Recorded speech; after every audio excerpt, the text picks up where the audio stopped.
Okay, ladies and gents, so here we are. You've hopefully had your break. I've definitely had mine, and I used at least part of it to put my phone on silent. Now, we're back to the second part of today. Um, the first 20 minutes of this are going to be together, maybe a bit less if I can be concise.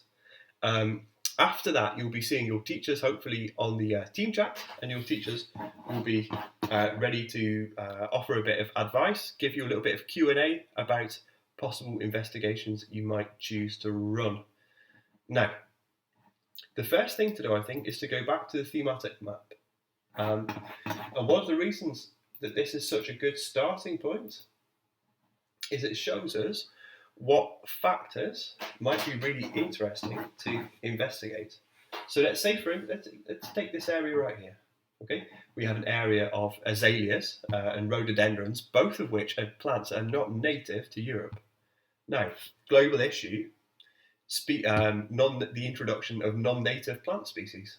You can find a great case study about that. You can find the case studies about from the Natural Trust in England, showing that rhododendrons and azaleas have actually been removed from native woodlands because they're incredibly harmful for natural forest floor biodiversity, plant and animal biodiversity. They're terrible for soil quality, they're terrible for soil pH, they're terrible for soil moisture, they're terrible for soil organic matter because their leaves don't decompose properly in a European climate.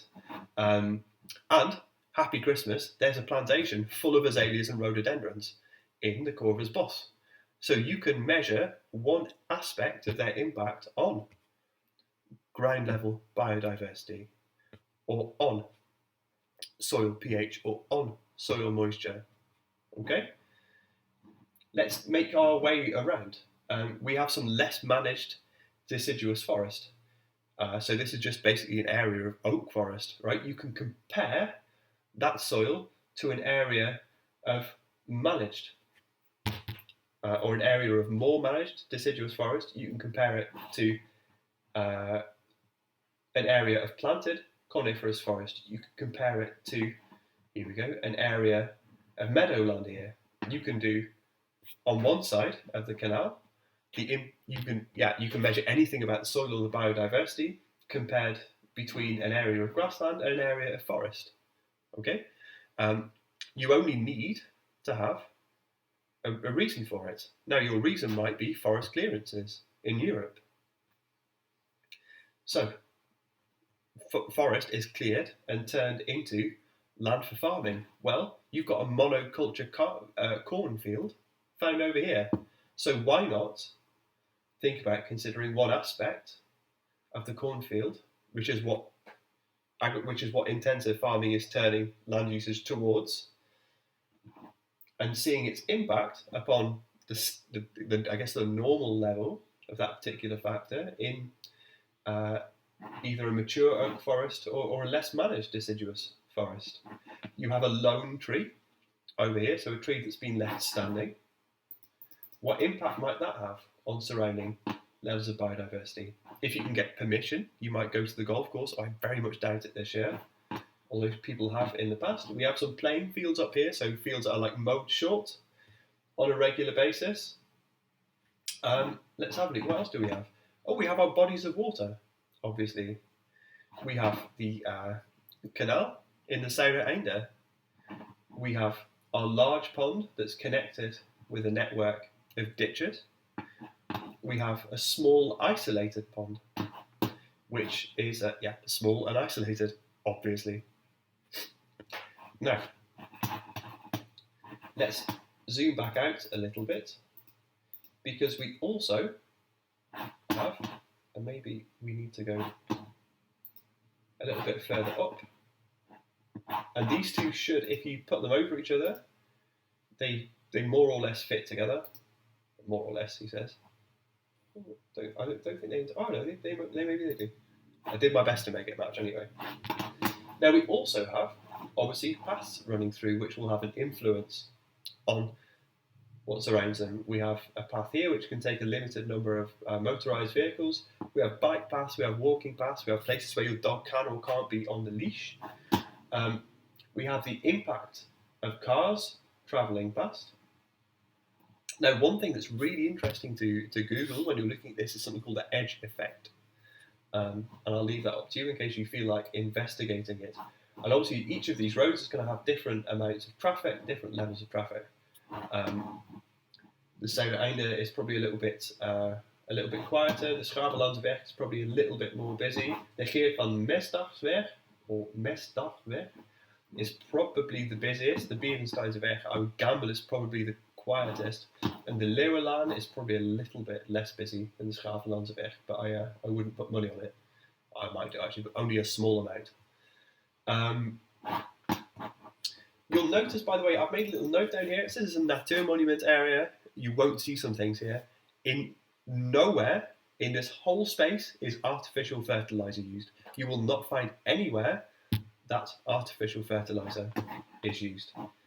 Let's, however, just refocus for a second on the water that goes around the edge. Obviously, the water bodies of water are influenced by the land usage that surrounds them, or, well, in fact, let's just call it land usage. We have a square of fields here, which very frequently contain cattle. So our cows are there, as we know, increasing the nitrogen level and phosphorus level, nitrates and phosphate level of the water. So we can test for nitrates and phosphates being present in the canal, maybe with the idea of eutrophication coming out. We have a small urban area. We can check its impact on the quality of the water in the canal.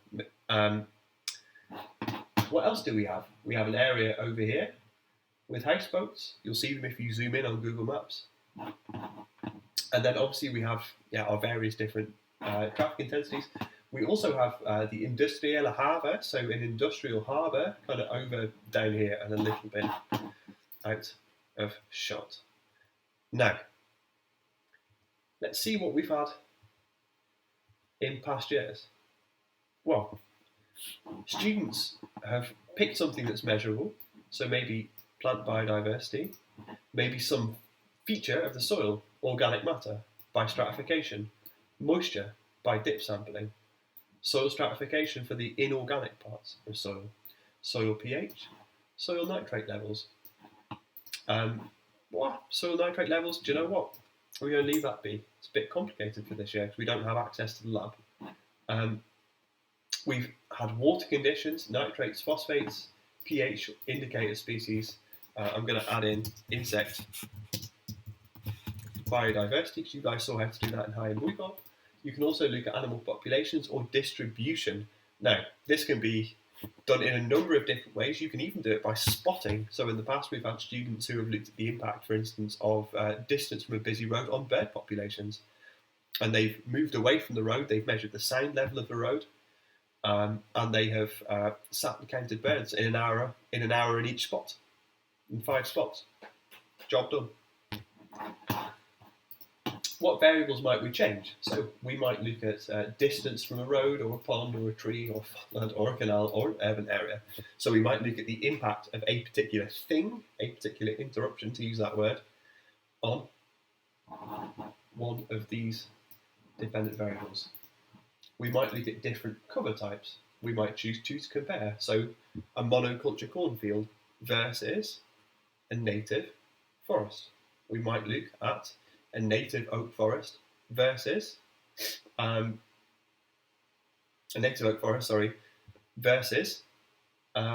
grassland meadow, to look at whatever. We'll leave that be.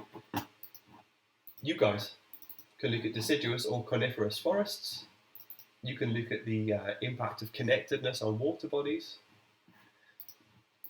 We have maybe the impact of traffic rates, maybe the impact of light availability in certain areas of the forest.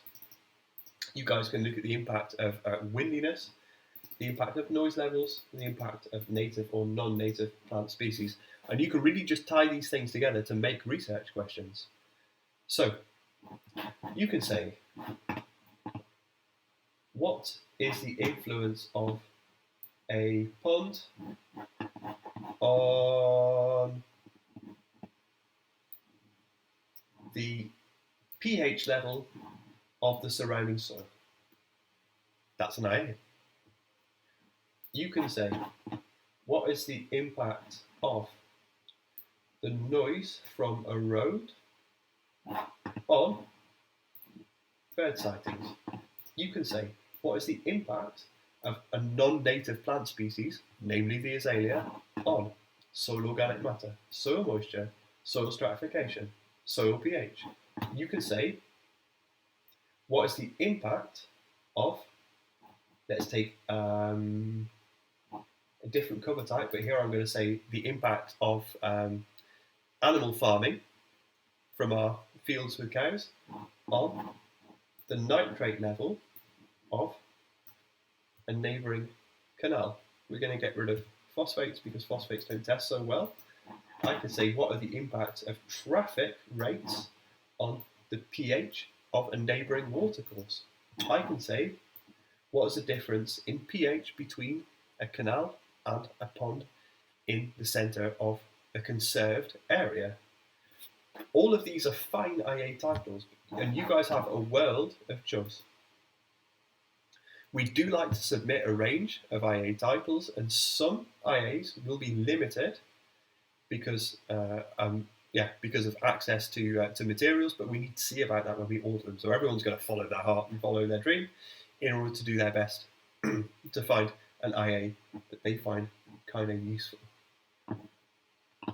One thing that maybe is worth mentioning at this point is you can see what materials we have for you to use in the available materials list. Now, given that you guys are going to be doing this in groups of 6, don't worry too much about, can I have access to a quadrat or a tape or whatever. That's the kind of thing that we can typically fix. Maybe nitrate and phosphate sticks or tests might be a little bit harder to get hold of, but that's something that we can do our best to get around. Just to go through it, in essence, we have a set of materials that you guys might choose to use in order to sample plant biodiversity, and that's very, very, very straightforward to do in June because your plants all look kind of very obviously different. Soil testing, there's always lots to do. So soil pH meter, a moisture meter, stratification kit, measuring cylinders, you guys saw that last week. Trundle wheels are useful. They're the sort of the wheels on a stick that you push along, and they measure like 1 click, 1 meter. So you can measure distances along the canal, maybe distances from houseboats, for instance, distances from a busy road, distances from maybe an outlet, like an overflow outlet, maybe from the sports fields at Altus. Let's have a look. You might also measure soil temperature. I don't know why, but you can if you want to. Let's have a look over into the last set. For measuring atmospheric conditions, well, you can use an anemometer. It's like a little fan thing that measures how quickly the wind goes, if you want to. You can measure light intensity using one of our lux meters that we have at school, or you can just put an app on your troublesome telephone. You can use one of our posh decibel meters, or you can put an app on your telephone to measure how loud the surroundings are. Sweep nets must not be homemade because we bought some new ones, which is great. I spent a fortune on those.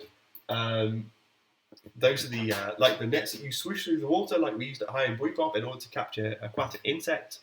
A lovely IA from a few years ago, in fact, looked at the differences in aquatic insect biodiversity in an area with a grass shoreline or edge or bank type would be the appropriate term, versus an area with a concrete bank type. That was a lovely IA, very straightforward. It's also, if you think about it, it's very easy to make recommendations based on your finding, because if there's more biodiversity with a grass edge than a concrete edge, then you say to the gemeente Hilversum, when you build a canal, make sure it has a grass edge to promote biodiversity.